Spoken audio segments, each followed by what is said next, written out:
After a longer than usual winter layoff, the teams gathered in Rio de Janeiro, refreshed and ready to go, though there were still some who'd be using last year's machinery until a return to Europe for round 3. The fans and pundits had plenty to talk about too, the refuelling ban and the difficulty teams might face in running a 200-mile, 320-kilometre race on 220 litres of fuel, the likelihood that some teams might once again be trying to find sneaky ways around the minimum weight requirements to improve fuel economy, and of course the prospects of the 5 rookie drivers, 6 if you count Jonathan Palmer, who'd only had 1 cameo appearance to his name, and the new driver lineups at Brabham, Ferrari, Renault and McLaren, among others. Of course, the locals only had eyes for one man, Rio native and freshly minted double world champion Nelson Piquet. The champion was downbeat about his chances, feeling that the new BT53 chassis was still a little under-tested and was no better than quite reasonable. He certainly didn't get his season off to the best of starts, as he ran a bit wide on his best lap on Friday, then suffered an engine failure on Saturday morning, so the champion would begin his title defence from 7th place. Teo Fabi in the number 2 car didn't fare much better, having a series of technical gremlins and a spin, leaving him languishing in 15th. So with the Brabhams not having the best of times, it was down to the Lotus, Ferrari, McLaren and Renault teams to duke it out for the top spots. The new Lotus 19.5T was going great guns on its new Goodyear tyres, and Mansell topped Friday's times, only to trip over Alain Prost in Saturday's session and not improve his time, so it was Elio De Angelis who took his second career pole, with Michele Alboreto alongside on the front row. Derek Warwick was 3rd in the Renault and Prost 4th in the McLaren, all drivers making a good first impression with their new teams. Mansell could only manage 5th in the end alongside Lauda, with Tombe 8th and cheerfully admitting there was nothing wrong with the car. "I'm afraid we'll have to put this one down to the driver," he said.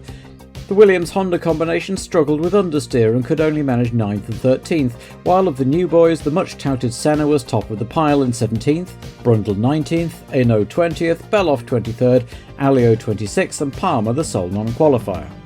Jonathan was in luck though, because the stewards took exception to ATS mechanics pushing their car in the pit lane entrance during qualifying and were debating an appropriate punishment when team owner Gunther Schmidt waded in with some typically forthright opinions and the team was excluded from the race. Everyone behind Winkelhock shuffled up a place and Palmer could start from 26th.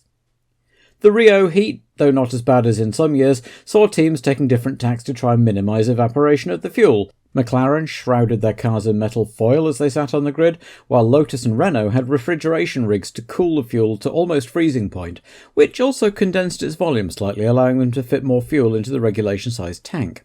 The season got off to a false start as De Cesaris couldn't engage gear on the grid in his Ligier, so the start was aborted, a lap scrubbed from the race and everyone went round for another go, and another half an hour sitting in the sweltering fuel-evaporating heat, before finally the season could get underway. The lights went green and 24 cars streaked away from the grid. A collective moan went round the stadium as Piquet's Brabham sputtered forward a few feet and then stopped again, along with Cecotto's Tolman. Up front, Alboreto got a great start and snuck ahead of De Angelis, with Warwick elbowing his way through for second, and both the stalled cars got push starts to get them moving. So it was Alboreto leading Warwick, then Mansell and De Angelis, as the cars came round the first lap, with Lauda 5th and Tombe 6th.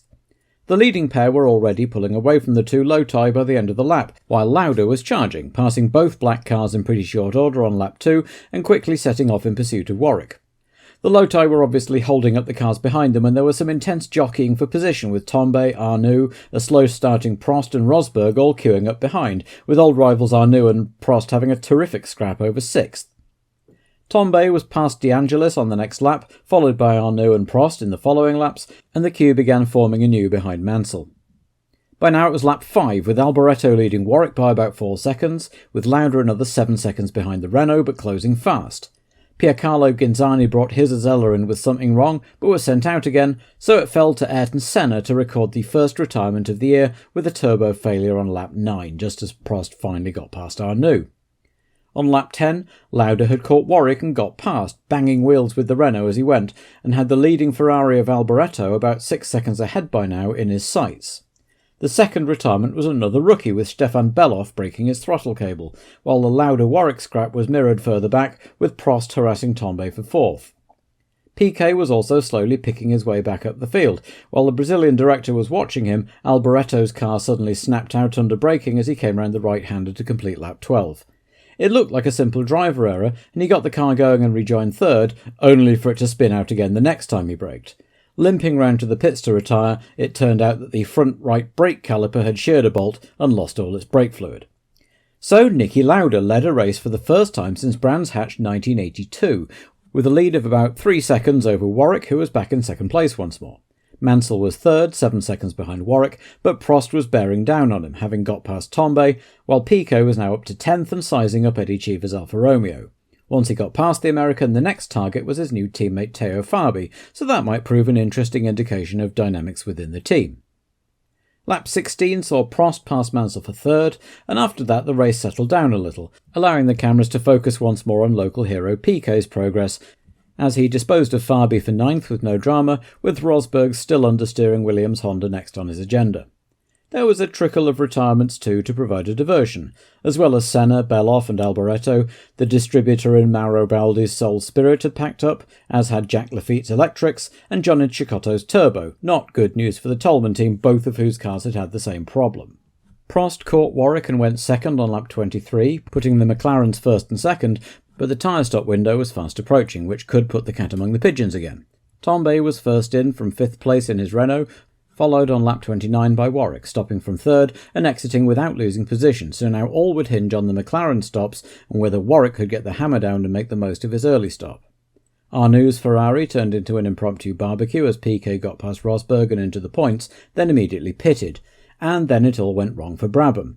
Teo Fabi's Turbo packed up on lap 33, and then on the very same lap, Piquet toured off with an engine failure just as he pulled onto the start-finish straight.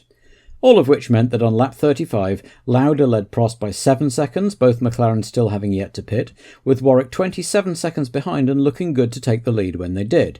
Mansell and Tombe were 4th and 5th, and rookie Brundle had made his way up into 6th in his Tyrrell. That became 5th when Mansell had a bit of a brain fart and put his car into the catch fencing at Curva Sul. On lap 38, Lauda suddenly slowed and Prost went past and straight in for new boots, with Lauda following him up the pit lane to retire with an electrical fault. Whether because of the distraction or just plain bad luck, Prost's stop took nearly half a minute thanks to a sticking wheel nut, and Warwick swept by to lead a Grand Prix for the first time in his career. Prost exited second, nearly 30 seconds behind Warwick, and still had a fair lead over third-place Tombe, with Rosberg, Brundle and De Angelis currently occupying the rest of the points-paying positions until Martin made his stop a few laps later. Prost was charging, but Warwick looked comfortable in the lead at 2/3 distance and responded to the McLaren's lap times to maintain the gap at a little under 30 seconds and had lapped everyone up to and including 4th place Keke Rosberg. Actually, the best action on track at this stage was the scrap over 4th between Rosberg and Elio De Angelis, and while the cameras were watching them, the yellow flag started waving and they passed a car at the side of the track. It was Warwick, whose upper left suspension wishbone was broken as he braked for the hairpin with just 10 laps to go, probably the results of his earlier biff from Lauda's McLaren. Prost swept gratefully past into the lead, with Tombe second, and the Rosberg-De Angelis battle now for 3rd place and back on the lead lap, having not yet been lapped by Prost.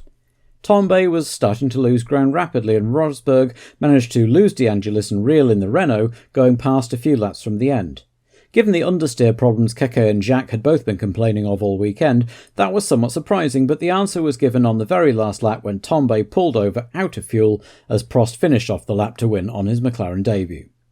Keke Rosberg finished second for the 3rd Brazilian Grand Prix running and just had to hope he wouldn't get disqualified like the last 2 times, and pole sitter De Angelis gratefully inherited 3rd after a pretty anonymous race.